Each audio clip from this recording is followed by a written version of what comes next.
Hello and welcome to the Final Bell. It is great to have you with us for another week.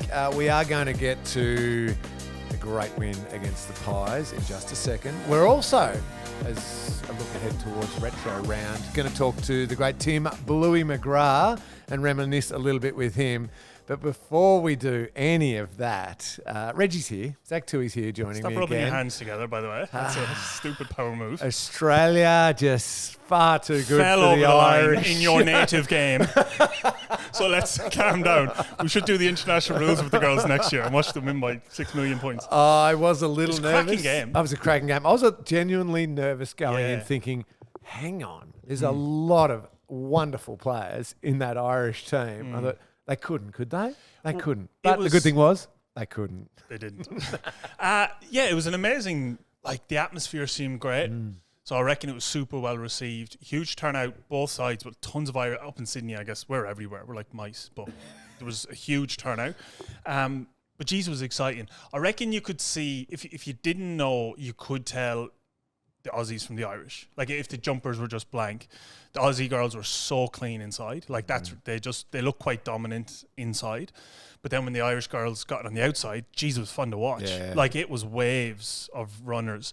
But the quality gap probably told in the end. But you would have to, if you're the AFL, you are wrapped with how that went. 100%. Yeah. And I think even the figures, I was in part of an AFLW briefing for the season coming up early this morning, and they gave a little bit of a recap on the numbers. The social media impressions were just through the roof. The ratings on Fox, I think it was shown, was through the roof. Obviously, the crowd was a sellout, and just a brilliant response to it. And it gave a great teaser to this can become a regular thing and a genuine rivalry. And you're right, the quality was there. And I hate barracking against the Irish because I do have incredible... Very hard not to, though, when the colours are flying. Yeah, and an incredible Irish heritage in our family. So I love it. But I found myself, come on, Aussies, make sure you win this one. And it was great seeing the Geelong players across both teams, their involvement, and having a real...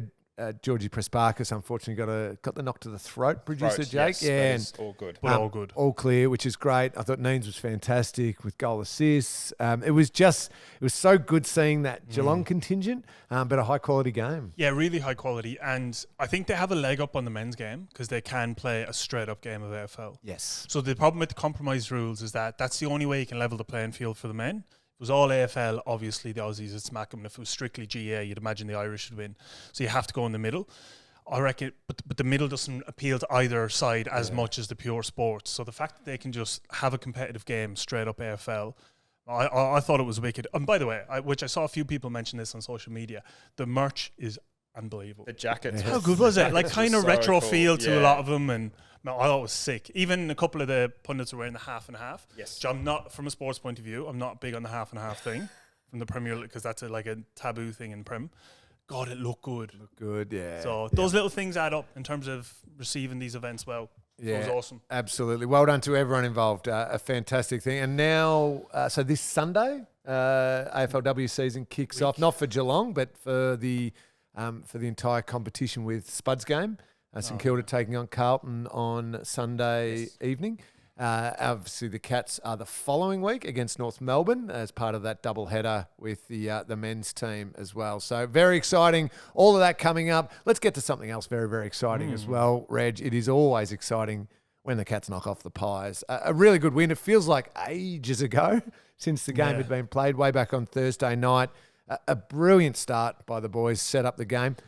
I admit to getting a little nervous as that score crept back closer, but still felt like across the course of the four quarters, Geelong were comfortably the better team. Yeah, I thought they defended so well because I was doing the game, and when the Pies were on top, it was coming in quick, and they kicked a few goals. But I think if you watch back that period where they had the momentum, every goal they kicked was so labour intensive. And I always think that's a great sign because every team's going to have patches of games where they're well on top.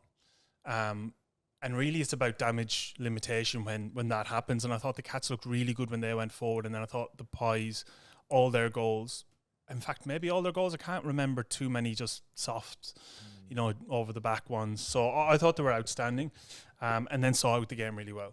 because it is still Collingwood at the G, and I know we have a good record against them, but when they get rolling, they're pretty hard to stop. And there is a big roar that does get going. Yeah. You can't hide away from that one at all. Ollie Dempsey, obviously absolutely superb across the game. Your man. Yes, we love Ollie. He did walk past just before. I was ready to just completely stop everything and just talk to him. But 10 coaches' votes, very well deserved. Had a heap of the footy. Kicked goals as well, which he's done right throughout his still young career. Kicked a couple of goals. Was brilliant on that wing. It's funny when you look at the best players too, and we focus in on that one particular matchup. I love the fact Nick Dacos deservedly got in the best for Collingwood. Oisin Mullen deservedly got in the best for Geelong. It was a genuinely high-quality midfield clash. Yeah, it was incredible, wasn't it? Look, Dacos is a star. Like, it's really about, again, damage limitation with him because he's going to find some of the footy. But Oisin, and I know we've waxed lyrical about him on this a few times, geez, like, he's just he's made for those kind of, isn't he, just one-on-one, rarely gets flustered, never seems to, like, get angry when it doesn't go his way. He's built for it, and he's putting together, like, it's a bloody good year. He's built all of a sudden. Like, I'm not sure when he's had his colours lowered. Now, Dacos again had a stack of the footy. But overall, it's been a pretty helpful season he's played. Yeah, you have to be prepared to, as you alluded to. So Dacos, you look at the numbers and you think, he's destroyed him. No, it's the impact. The numbers can be there, and ultimately you'd love to keep him to 10 touches for the whole game, not 30. But if you can just blunt that impact a little bit with a player of his caliber, he's the one in the true top tier. Don't let him kick a goal. If his goal assists or score assists are just 3 or 4 lower than they normally are every single week, then that is what adds up to a 3, 4, 5 goal win. And they're not a big score inside Collingwood. So you take 1 or 2 from their best player. That's like, there's a good chunk of their score typically. They don't often breach the 100-point mark. So he's a mega star. I said this on radio. I don't want to get to a point, I know it's a Geelong podcast, where we sort of downplay his ability to still have a stack of the footy, and he had some goal assists. But I'm not sure.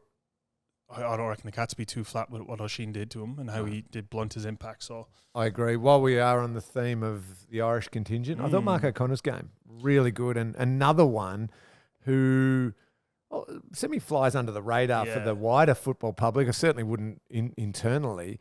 Has had a terrific season. Yeah, he's kind of built a really it's probably his best season at the club, I would imagine. He had a period as well in, what quarter? But I reckon he took 2 or 3 a couple of intercept marks, and I reckon we had 3 or 4 intercept possessions in about a 5-minute window. In the third, and then had that really good defensive act where the ball sort of bounced between and Tanner came in to help, and it was just like such a good defensive moment. Couple of I reckon he had a cracking back with the flight spoil on the far wing as well. So doesn't mind contact, which is a good trait to have for those guys who are, because he's a big unit as well. But he's gone about putting together a brilliant season, and I think he's probably getting a little bit of praise externally, which is nice, because I don't reckon he's often gotten as much as he deserves. No, and there's a few of those for the Cats that I love, and it almost continues on a legacy of some of the very, very best, most consistent performers at Geelong for a long period of time. No fuss. They don't care too much about the external stuff. Mark's certainly that. Zach Guthrie's certainly that. Jack Henry's certainly that. I will turn up and do my job to a really, really high level, and I'll then go home at the end of the day really satisfied that I helped my team to a good win. I love that. That warms the heart to see that, because you need your shall I say flamboyant, or just like stars you who need love your match winners. Of course you need those guys. And they crave a little bit of attention and love, and that's part of their personality that shines. You also need those others who are just like, I'm still going to play great football. Yeah. I don't care if you never mention my name. There's been plenty of highly talented teams with like stars and match winners everywhere who've like played terribly. So really what it is, it's that whole mid-tier. If they play at a really consistently high level, and then you're like Jez may have a game where he kicks whatever he kicks, or somebody does something silly in the front half, you won't win anything unless you have a core group like those guys we were just talking about. Absolutely. A little bit of love too for Mitch Edwards. He was the round 21 Rising Star, Telstra Rising Star, which is great for him, and a reward, I would imagine, for a really strong, consistent season. He's had to shoulder some big loads against some of the very best ruckmen in the competition, taking on Darcy Cameron. It was a big ask. He's a wonderful ruckman. I rate him very highly, as you do as well, Reg. But well done to Mitch for the season that he's put together. It's been he's been thrown in the deep end very much deliberately, and he's more than able to handle it. But you think some of the matchups he's had he feels a bit like a first year ruckman. I know he's been around for a little bit, but that's a nice reward for effort, because far out he's played bloody well against some of the game's best, but he's also had some elbows in the face against some pretty well established big guys. And we got to see some of that athleticism as well. Like last week, he had a centre clearance running around Gawn and kicking it forward, and a couple moments on the wing where he sort of ran onto the ball and pushed someone off and had the balk as well. But there was a stat as well that he contributed to, so plus 17 in the clearances, which was our equal highest stat for the last 2 years. So really, his hit outs when he gets those to advantage, and Warple as well had 10 clearances, so they were linking up really well, and Baz obviously in there too, but he's been fantastic this year. Yeah, brilliant. That's a great stat. Thank you, producer Jakey, for that one. Just quickly before we do move on a little bit, Jay Polkinghorn's just got to be thinking this AFL caper's easy. All right, isn't it? Yeah, easy. He must have, I'd love to watch him a bit more behind the goals. He must have cracking craft, because it does feel like he finds pockets and he leads up well. He took one mark. It was like a bullet that came in, and it was above his head, and I was like, God, those are sticky hands. I don't think people appreciate how hard it is to run straight at a footy and mark it not on your chest. It is not easy. So he has all those signs, and again, we need Jez back. Nobody's spinning this as a positive, but very often in sport, the loss of an important player does creak the door open for somebody who could go on to be a star, but geez, you'd be pretty impressed by his first few weeks in the game. I can still recall we interviewed James Kelly just before his very first game, and Kel said to us on air that Jay will mark the ball in sort of random positions. He will look like he's out of a contest and all of a sudden leaning back over or weird, upside down, whatever it is, and he's marked it. And even as a coaching group watching him at trainings, how did he take that one? And we're seeing that in the game, that one you're describing, or just being out of position that against Kel Wilkie. There was the one on Jeremy Howe too, where he sort of had one hand back and took the heat out of it, and then caught the drop, which was incredible. It's just a characteristic of the number 2. Taking marks. There we go. We had to get there eventually, didn't we? A really important 2 weeks as well, obviously, for the Cats, taking on Melbourne and then Collingwood. Friday night, Thursday night, shorter break, all of that. 2 good teams, good teams vying for top 6 and maybe even top 4 to win both of those, and now set up an opportunity to really bring it home in these last 3 games. Yeah, of the last 5 or 6 fixtures, can't take anything for granted, but I think realistically we all looked at that Melbourne and Collingwood game and thought, if you can get a couple of wins there, it really does set you for a nice run into finals against teams the Cats should be beaten.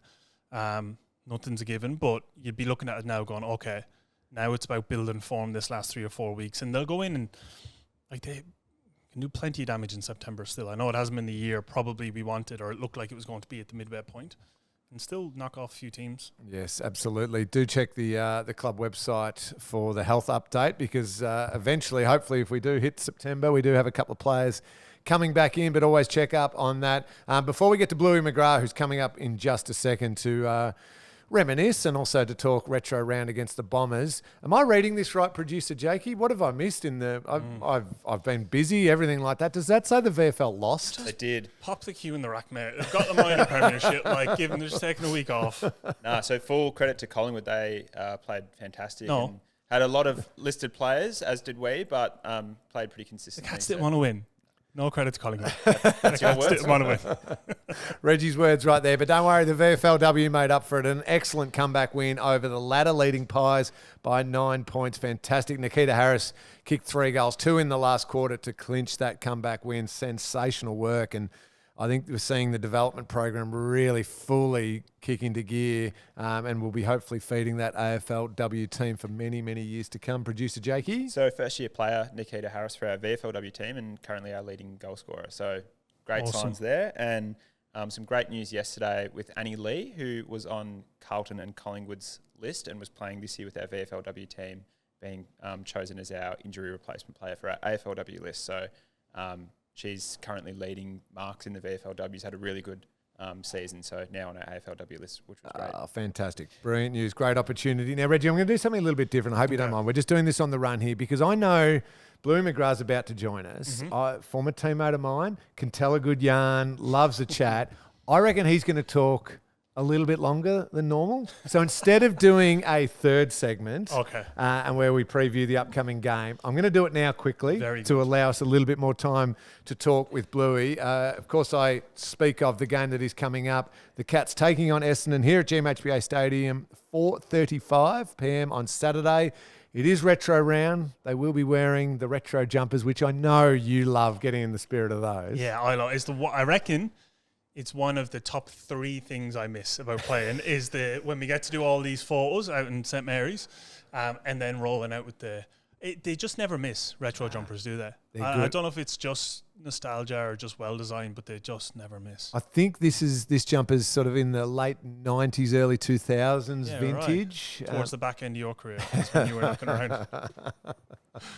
Just the right time when they brought in the... you had the full buttons, didn't you, all the way down? You had those ones. Still wearing the caps. Will look sensational. I'm assuming you'll be able to get those jumpers that they wear. They're flying off the shelf, but still in shop, so...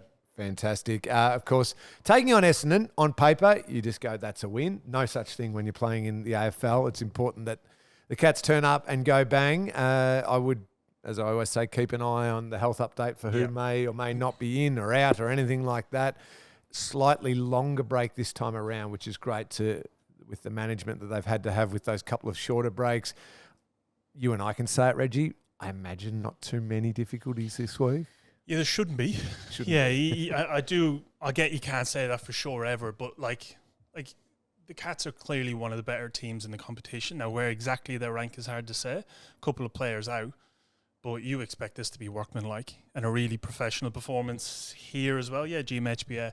So look, they've had some good games this year, Essendon, and we know where they're at as a club developmentally. Is that a word? I think so. Why Close not? Enough. So it should be a good game. It should be a good game as well. The coaches would never say this stuff publicly, but obviously Scotty positionally likes to test things, and certainly that was the case for us. And you just wonder if now is an opportunity to get Georgie Stevens in for some time and give Axe a chop out. And again, don't want to be disrespectful to the opposition because they could easily come here and cause an upset, but it's just a good position to be in, and this is the perk of beating 2 really strong teams at the MCG in the last 2 weeks. And you and I talk about this regularly with when you're playing this type of game. If you do the work early, and you just almost crush their spirit completely, you make it a really easy day for yourself. Yeah. If you invite any team that is playing in the AFL, the elite competition of Australian rules football, to feel good and touch the footy and get rolling a little bit, they'll believe.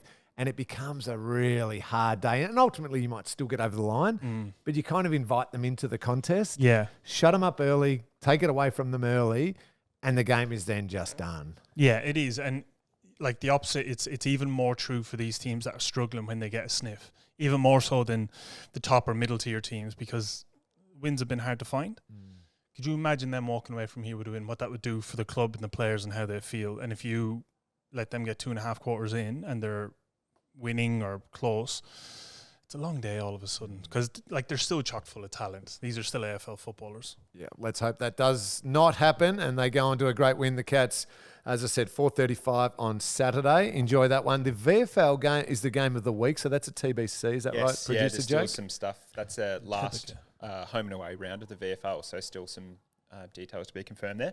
Fantastic. And the VFLW have a bye this week after their terrific win over the Pies. Righto, let's take a break. Well, let's get Bluey McGra in next to have a chat about the 90s, the early 2000s. He actually got to play with a couple of those young superstars in a grand final. I want to ask him about that one. Turned into your teammates, those Yes, they certainly did. Bluey McGra's up next. Welcome back to the final bell. Reg, as promised, we've brought in for Retro Round. The Cats Essendon game this Saturday is Retro Round. We've brought in, I just needed a little bit more support, a little bit of help. Bring some redhead help to me. Bluey McGra is here, the great Tim McGra. Bluey, great to see you. Bluey, thanks for having me. Reg? Straight off the site. Quite content to get off the site, I see. Oh, you were pretty happy. A builder for a long, long time now, even when I first met you, Bluey. By the way, Reg, these pampered kids of today, you know, they just turn up and they're full-time footballs and all that. if they saw this man's work ethic back when he was playing, they would be put to shame. He'd turn up to training, then straight onto the tools. And I'm talking no break, bang, onto the tools, work all day, straight back to training, and just would not stop working, Bluey. It's changed a little bit though, hasn't it? For the better, I think. Well and truly for the better. And that's the era, isn't it? Like we worked full-time, played footy part-time pretty much. And you learn from a young age that work was a thing first and you had to get a trade. Certainly my family said that. I didn't know whether I was going to make it at footy or not. So you had to do both. I did a week or two with him too, Reg, over one pre-season on your own house. On too. my house, you're still standing too.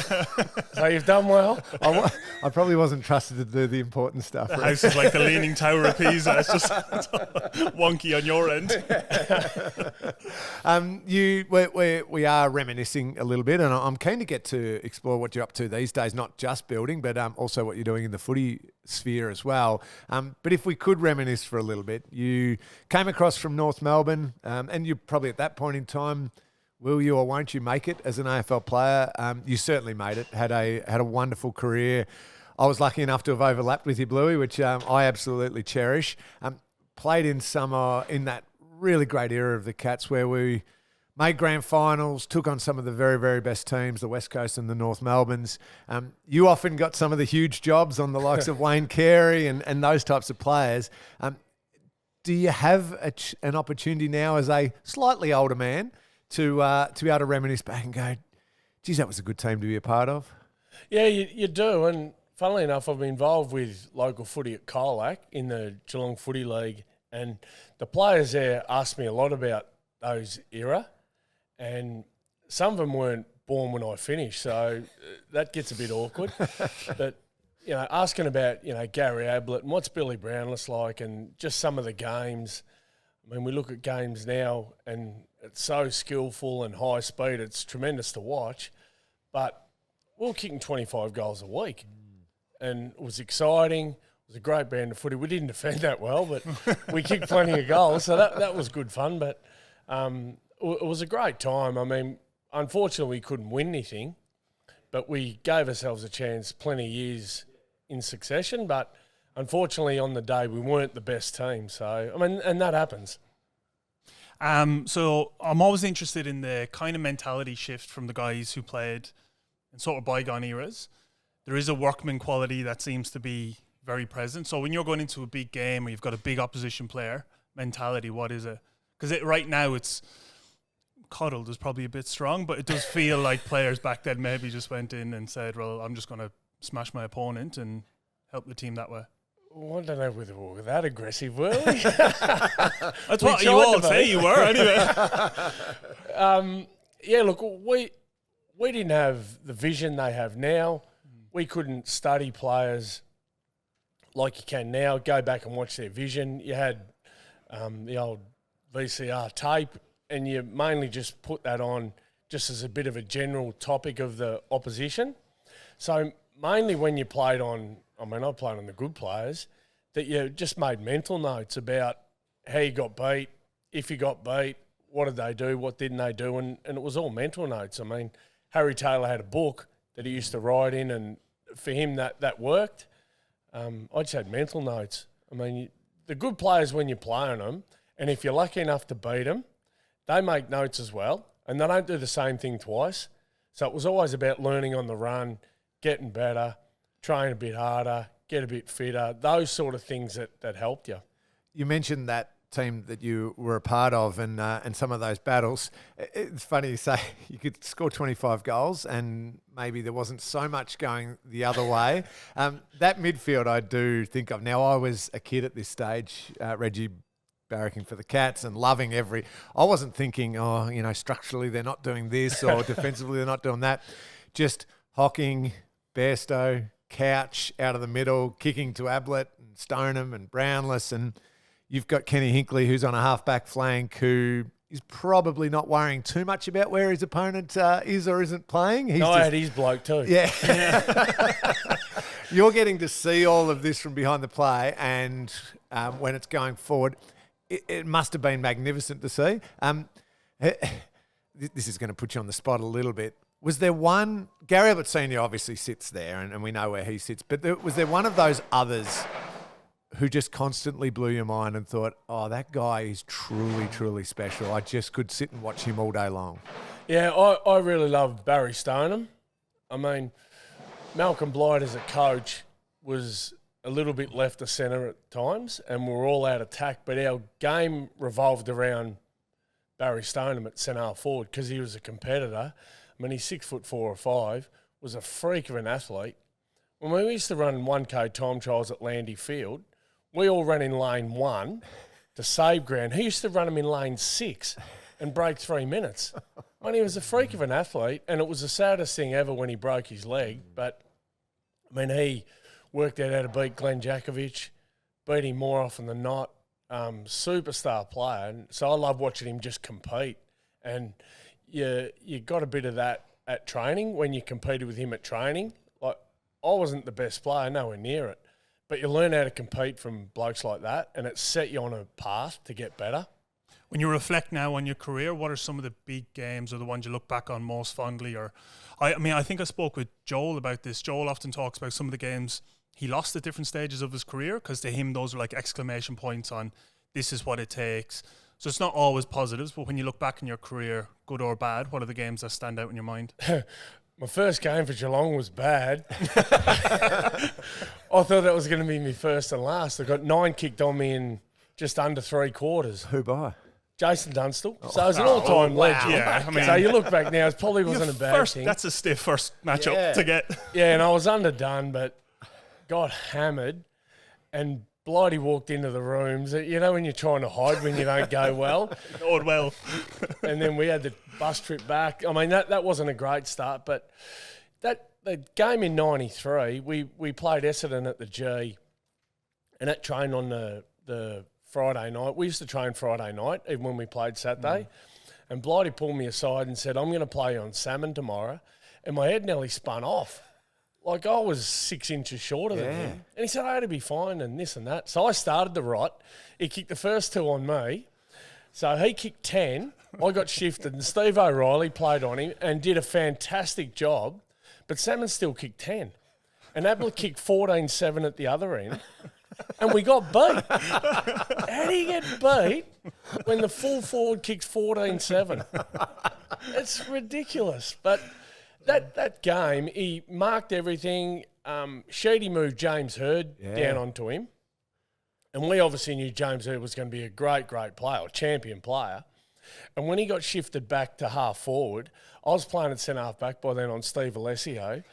And Hird said, oh, thank God that's over. He said, now it's someone else's turn. It was crazy stuff. I try to, when early days when I first started, and Gary Ablett Jr. was starting, a couple of the boys who hadn't followed the Cats or didn't, follow it as closely as I did, would ask what Gary Ablett Sr. was like to watch. And that's the game I'd point to and say, hey, if we run around and play these days and you get 21 kicks in a game, you're pretty happy. You've gone, oh, I've had a good game. This guy had 21 shots at goal. It's like, just ridiculous. I've got to ask you, as the years progress and you've stayed living here in Geelong, working here in Geelong and deeply embedded in the Geelong community, Bluey, you've worked on Geelong radio, obviously with your construction stuff, coaching as well, stayed involved in a lot of football. No doubt keeping an eye on this Cats team over the years. Do you always have a little particular focus on the number 17 Guernsey and who's wearing it? Obviously Lawson these days, Shannon Burns famously in multiple grand finals. Does it always draw your eye? A little bit, and especially now with Lawson. I mean, he's probably been the only player who wore 17 that can actually kick both feet well. Before that was a bit of a... Burns only kicked left forward. I never saw him kick on his right. I was a bit of a battler when it come to kicking, so he's got us covered every day of the week. He's a good player, isn't he? Very good player. Yeah. Love Connor O'Sullivan. Yes. I mean, touch wood, if he doesn't get injured, he'll play 250 games. He's a star. Yeah, and all those leadership qualities we were talking about off air, where when young guys come in mature and well developed, it just stands out. And he's more or less been like that from day one. I was here when he arrived, and it's just like, as long as he, touch wood, gets his body right and plays, he's going to be a star. And he's massive. Like, I stood up next to him recently, and he must have looked at me thinking, you a key position? You've been inside mid now at 6'2". You're seeing, so we're talking about Connor O'Sullivan arriving and that immediate impact. Just quickly go back again. You got to famously you played in that VFL Premiership team 2002. 2002, yep. And now with hindsight and that, we see it was just filled with a group of kids who are going to then be part of that next Geelong Premiership. Bartel, Ablett, Kelly, Johnson, Chapman, thank you. I thought I possibly missed a couple here. Did you recognise that at the time that was a group of pretty special kids? It was interesting. I started the year in the seniors that year and then got dropped and went back to the VFL. And I got to about halfway through the year and I thought I was still playing pretty well. And Ronnie Watt was the coach. And he said, I don't know whether you're going to get back in here. They're playing the kids and they were playing them enough in the seniors to get exposure, but not over-qualifying, so they couldn't play in the VFL. And we got to about middle of the year, and we thought, geez, we played all the good teams here with half a side in. We might actually be a chance of winning this. And as we went through and got better and better, those kids, by the end of the year, just got better and better and better. Did we think they were going to turn out the way they did, like Norm Smith medalist, Brownlow medalist? You probably don't think they're going to go that far, but you think, geez, these kids will play 150 games. Like, they're going to be very, very good. Some of them played 301, 2 Brownlows. And you went, I didn't actually see that coming, but you thought they were going to be really good AFL players. Do you still watch footy? Do you still... Because I'm 2 years out. We talk about this all the time. I don't know if I love it or hate it watching it still. I think I'm a little bit too fresh out of the game. Do you still like sitting down on the weekend and watching the Cats? Yeah, I actually don't care who I watch. Love watching Geelong play. Can be frustrating watching the game just in general at times. Sometimes the teams, the ordinary teams down near the bottom, it can be more of a spectacle to watch them because they're desperate for a win, whereas some of the other teams maybe not quite. But the game itself is unbelievable. The skill, the fitness. I often talk to people about we didn't get managed when we played. You just played every week and you trained for 2.5 hours every night. That's the way it was. And now we're all paying the price for it. Bad ankles, hip replacements, knee replacements, all that sort of stuff. Is the modern player going to come out the other end in better shape? But they run into each other harder. They run faster. The impact on their bodies is huge. So it's a question mark about all that, but it's a fantastic game to watch. Bluey, and we've got to let you go in a second. Got to get back on the tools. Got to get back to work. We can't let you bludge too much. No, I don't. You're here as part of Retro Round, as I said. The Cats taking on Essendon this Saturday, and the reminiscing's wonderful. But even just following on from Reg's question there about watching football modern, you've stayed involved. As you mentioned, you're involved at Colac. I would imagine, even just from me knowing your experiences, and you talk about that 2002 grand final and the impact you had on that young group, the lessons you learnt as you probably straddled the eras between part-time, semi-professional to highly professional. You've gone through that journey. Sort of the next chapter for you as far as football goes, I would imagine you having so much to offer this next young generation of AFL players. Is that on your radar, perhaps in the next few years, to be more deeply involved in AFL football? Yeah, it is. I'm actually on a pathway of trying to get back in again in the player development and management space. So I'm lucky enough I do a day of fortnight work experience here. At 55, I'm the work experience kid. Yes, go grab a coffee, can you? So that's been great. Certainly, I love just being around people and helping them. And having a business and employing apprentices, you're pretty much teaching kids and having them on site most of the time away from their families, and footy's no different.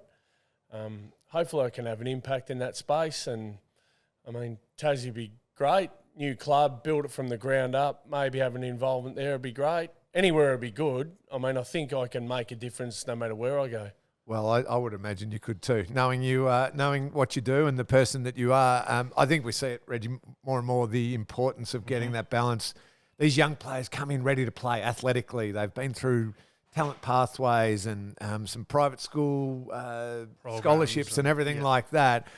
But the person that's behind that player is crucially important, and getting them to adapt to a professional lifestyle.